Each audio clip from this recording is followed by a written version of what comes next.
We're live. Welcome to the Rome Show. I got a special guest on the Rome Show today, a rising young star, making a big impact on screen. Um, Talented young actor known for his standout roles in sketch, Marshmallow, and the School Duel at a young age. And he's already shown professionalism, creativity, and a strong ethic. Welcome to the show. Thank you. Thank you for all those compliments. Definitely. Um, how do you pronounce your name? So we get it right. Sorry, that's my fault. It's Q, like the letter Q. Okay. Q Lawrence. Q Lawrence. Yep. And how old are you? I am 14 years old. 14. Wow. Yeah. So 14. That's young, super young. Sorry. That's super young. Oh, yeah. Yeah, that's pretty young. So what age did you get your first acting role? Oh, that's a good question. I think I was around, well, I started acting when I was 5. So like around 6, maybe earlier than that. Like 5 to 6. Bro, that's crazy. So you're like a young child star in the making. Like literally. Yeah, you can say that. Yeah. Um, so was it just in you or you got like coaching or you went to school to learn how to act? No, I kind of just like winged it, winged it. I kind of just like practice makes perfect type of thing. Yeah, I just Crazy. rely on experience. I mean, I did like an improv class with my sister for like maybe a year, and that was really fun. But then it just got like the drive down to the where the place was just too far, and it just wasn't worth it anymore. So I guess yeah, I took a year of improv acting. Yeah. That's short too. So you learned quick. You soaked it all in. Yeah, yeah. And I mean, whenever I'm on set with anything, I'm constantly asking questions. I know how like most of the set pieces work. Obviously, I'm not going to say I'm like a master at everything because I only act, right? But I definitely ask questions like, why do you blank? How come this? Yeah. And when you first found out that you got your big role in a movie, what was the very first thought that went through your mind? Hmm. Probably like, is this real? Like, wow, oh my gosh, like it's really happening. It's always. I feel like it's the. I'm sorry, that's my ice maker. Can you hear that? It's not It's too loud pretty loud inside. sometimes. Okay. Anyways, I feel like it's just like it's the dream of like most actors, any actors, to finally get like a big role in something, and you know I think that was just like crazy to happen at such a young age for me. It's more of just like shock than anything. Yeah. And acting takes confidence. What helps you believe in yourself when you step in front of the camera? Honestly, I don't know. I feel like I'm a pretty self confident guy. Like I wouldn't say that I'm like cocky or anything because well, I can be at times, but we don't talk about that. No, no. I don't know. I think just doing it from a young age, where like, when you're a kid, you don't care about anything. Like when you're like 5 to 7, you're starting to gain consciousness. You're just then grasping the concept of maybe I'm weird, but being an actor for such a long time, I've grown accustomed to just being weird. There's scenes that'll have me say some weird stuff. There's scenes that'll have me do some weird stuff. And it's kind of just, it's you just got to remember like at the end of the day it's just playing pretend, honestly. So I think I'm just confident because I guess I'm just confident. That's good. And You've worked on different types of projects. What do you enjoy most about being on a movie set? What's your favorite thing? Probably the people that I meet, because like I'll always have friends from sets. Like I'll always be friends with the directors. I'll always be friends with the sound guys. I'll always be friends with any of people. I'll be friends with my co-stars. I'll be friends with uh, I don't know, the grips, the electronic guys. I don't know. There's so many moving parts. I just I've gotten some seriously lifelong connections from sets, and I think that's the main point of acting for me is to just meet people. Yeah. Um, what actor inspired you? Who's your favorite actor? So, ooh, wow. Okay. So I think Matthew McConaughey is 100% my favorite. Okay, Um, it's a good one. yeah, I loved him in Interstellar. It's my favorite movie, so I'm a little biased. But close second before I saw Interstellar, it was always Harrison Ford. Uh, so I think Harrison Ford's definitely a second, and then Joe Keery would be a third. He plays Steve Hamilton in Stranger Things. I think he did a great job. He also did Spree, and that was a great movie. So It's good choices. Was there ever a moment while you're filming when you surprise yourself like, wow, I didn't know I could do this in the middle of a set? yeah, yeah, I feel like that's a common occurrence. Like you're always if you're on set moving on a movie set. Oh my gosh, I said that backwards. Or just any set to begin with. You got to show up being like, okay, I got to do better than I did yesterday. Otherwise, it's just you're not going to do good. So I feel like constantly having that attitude of like I'm gonna do better today than I did yesterday. Even if I gave it like 100 yesterday, I got to give it 101 today. It's always for me. It's always like, man, I don't know I could do that. Like, there's a lot of emotional scenes because I usually play an emotional character in any role that I've gotten. So like in sketch, not spoiling anything, the final scene, didn't know I could. I think I acted that fantastically. Um, Same thing with Marshmallow. There's a couple difficult scenes in there that I didn't know I could do as well. And then School Duel once more. They're all crying scenes, which is, just the way it is. School Duel, the very heavy topic. That one was like almost every day. It was like, wow, I'm so good, but like not in a cocky way. Like in a wow, I didn't know I could do that. I think School Duel was definitely like an eye opening experience because it was very physically and emotionally taxing.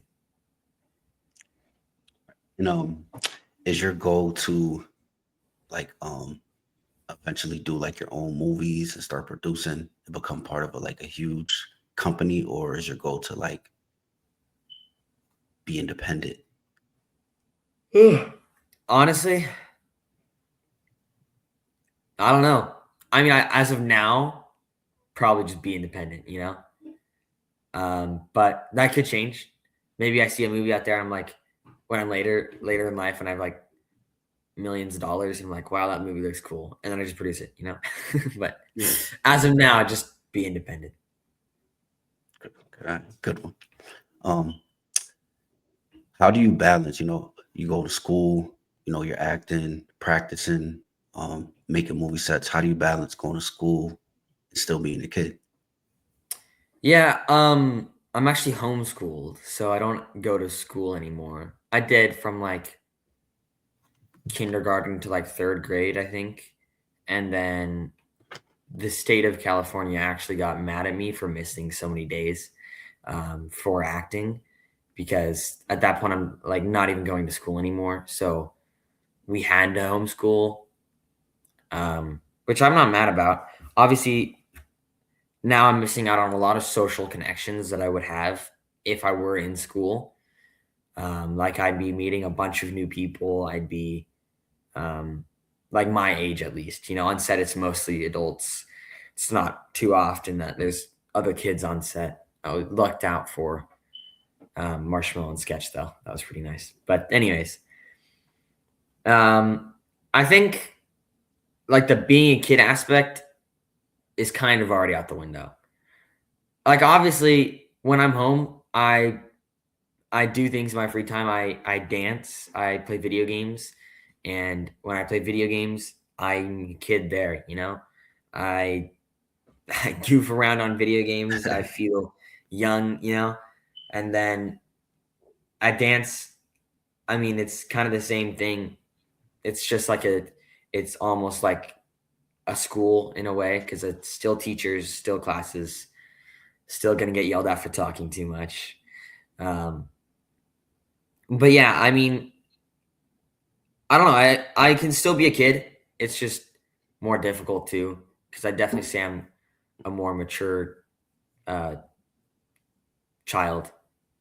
So I don't know. I'm not very childish.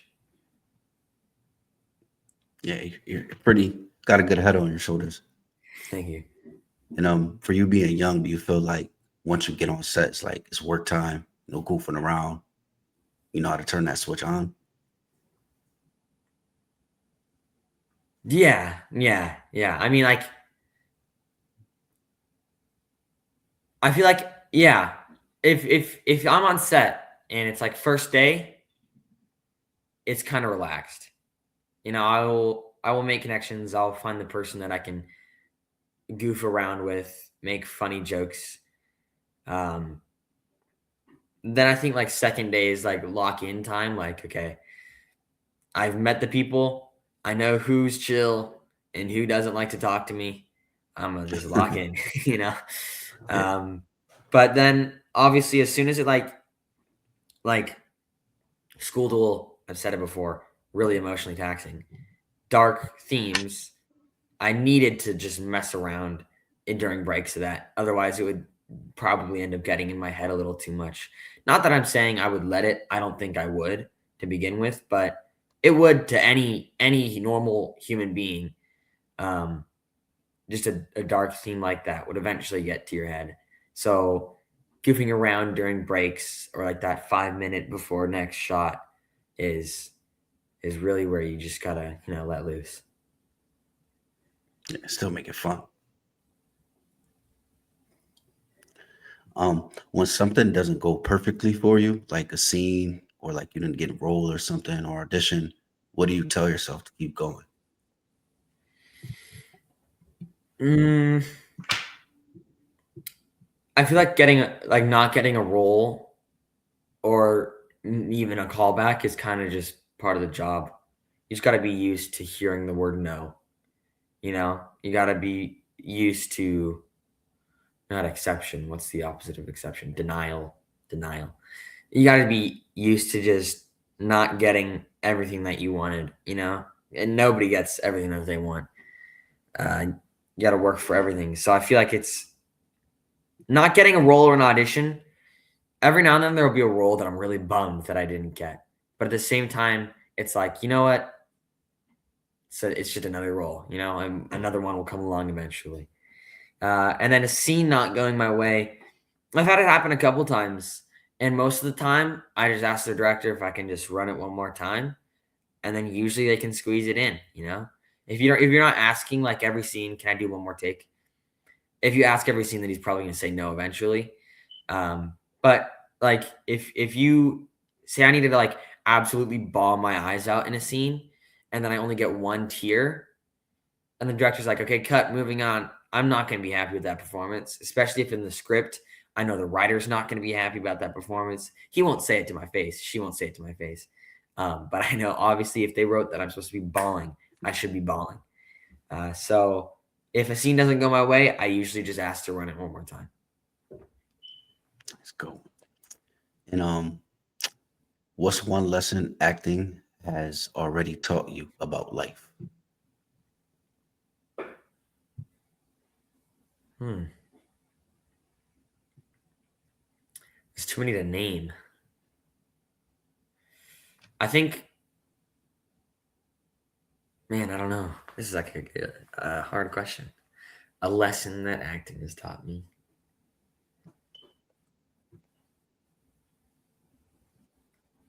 Hmm. I guess just like connections are important. And that sounds like, what's the word I'm looking for? Nepotism. But if I'm being real, that's mostly what this business is. You got to make sure that you talk to people. You got to make sure that you're nice to everybody. Because if you're an absolute beehole to just everybody, then they're not gonna suggest you to like another person. But if you're the nicest and the best person they've ever worked with, they're gonna be like, "Oh my gosh, Q is so amazing. Hire this kid." Yeah, I think it's just connections matter, and I think that goes for anything. Like if you're trying to be a politician, that's really important. You don't want to be mean to everybody. You're not going to get votes. You want to be as nice as you can. it's a good one. And if another kid watches this interview and wants to become an actor but feels nervous or scared, what advice would you give them?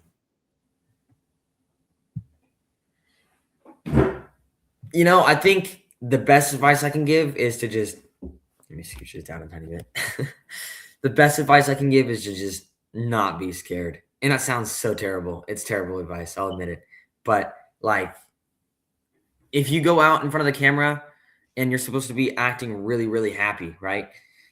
And you're scared to death of being in front of a camera, right? It's not going to look good. Like you're going to be, huh, yay. It's not going to look good. You're not going to look happy. You're going to look like some monsters behind the camera and it's coming to eat you. And that's not going to, it's not going to make a good picture. So whatever you can to get yourself out there and not afraid of being in front of a camera or being in front of people or being watched by people, like stage fright, whatever you can to get yourself out there. That's like the most important thing, you know. If as long as you're not scared, as long as you're not worried to do some crazy things, then I think you'll be a great actor. Good one. And if you would suggest, how many times a week should they practice acting?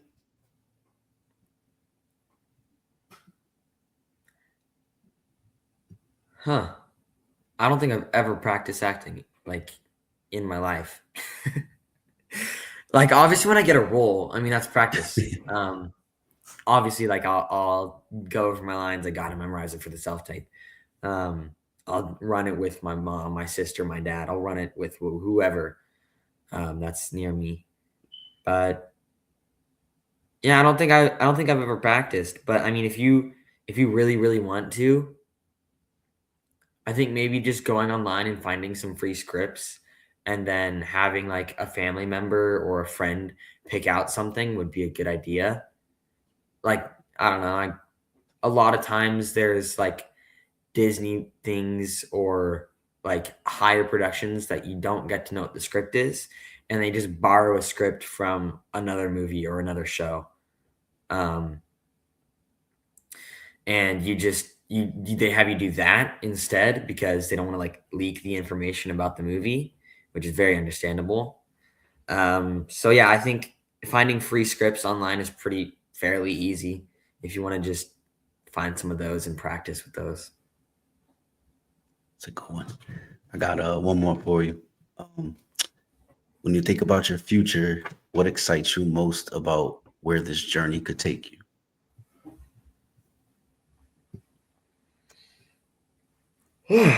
Good question. Um, I think I think honestly just once more having lifelong connections because I don't know. It's always good to have people that'll have your back, and I think that's for me one of my favorite parts about acting. You'll meet those people that'll always have your back. You know, if your house burns down, you'll meet people that you can couch surf on. That's a terrible metaphor, but that's like I guess it's kind of what I'm trying to go for. Okay, good one. And before we go, what's one life advice that you got to give for the young men out there? For the young men, uh, don't be afraid to show emotion because it's everybody's got it. Men are also specifically very emotional sometimes. I have very strong opinions about like the way that we were the stereotypes for men are like we're supposed to ask the girls out, we're supposed to not show emotions, we're supposed to be strong. Screw all that. It's like that's like 1950s, leave it there. It's 2026 already. Live a little. Right. Well, yeah, bro. I appreciate you for coming on the podcast. Yeah, of course. We gotta do a part two soon. Awesome. All right, I'll keep in touch. Absolutely. All right, peace. Bye.